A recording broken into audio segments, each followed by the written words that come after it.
এখানে যদি কোনো ভোটারের নাম কাটা যায়, সে তৃণমূল করতে পারে, বিজেপি করতে পারে, সিপিএম করতে পারে, কংগ্রেস করতে পারে, আইএসএফ করতে পারে, সাধারণ মানুষ, কোনো একটা বৈধ ভোটারের ভাঙনে যদি নাম কাটা যায়, তার হয়ে আইনি লড়াই নওশাদ সিদ্দিকী করবে। সে তৃণমূল হতে পারে, আমার দেখার দরকার নেই। আসা যাক আমরা ফর্মটা কিভাবে ফিল আপ করবো, এটাই তো ভয়ের কারণ।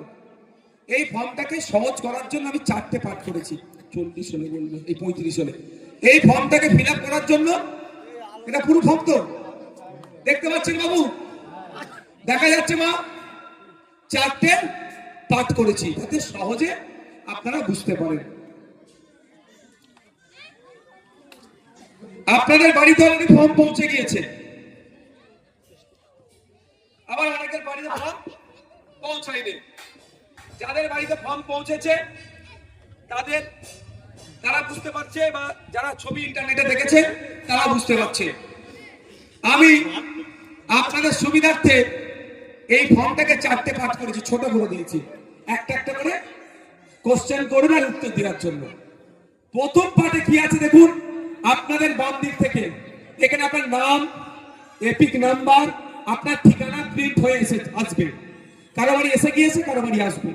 দ্বিতীয় ঘরটাতে কি আছে, আপনার অংশ নাম্বার, পার্ট নাম্বার, বিধানসভার নাম অলরেডি প্রিন্ট হয়ে আসবে।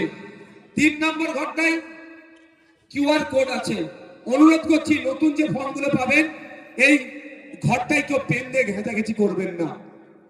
4 নম্বর পার্ট কি আছে, 2025 সালে আপনার হাতে যে ভোটার লিস্টটা আছে বা ভোটার কার্ডটা আছে তার ছবিটা এখানে প্রিন্ট হয়ে আসবে। 5টা ঘরের মধ্যে 4টে কাজ সরকার নির্বাচন কমিশন অলরেডি করে পাঠিয়ে দেবে। একটাই আপনার কাজ, 2টো পাসপোর্ট সাইজ ছবি, যার ব্যাকগ্রাউন্ডটা কি হবে, সাদা হবে, সেটা একটা এতে লাগানো, আর 2টো ফর্ম দেবে, 2টো ফর্মে লাগানো। প্রথম পার্ট তাহলে কমপ্লিট। কারো বুঝতে অসুবিধা হচ্ছে? প্রথম পার্টে কটা কাজ? প্রথম পার্টে কটা কাজ?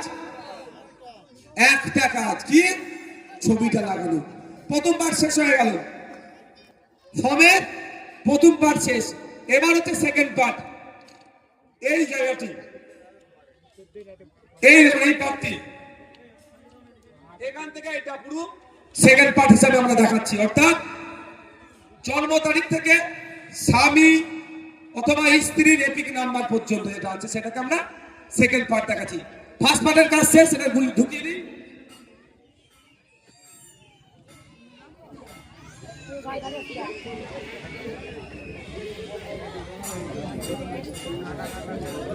আর না একটু ওদেরকে বলো 10 মিনিট একটু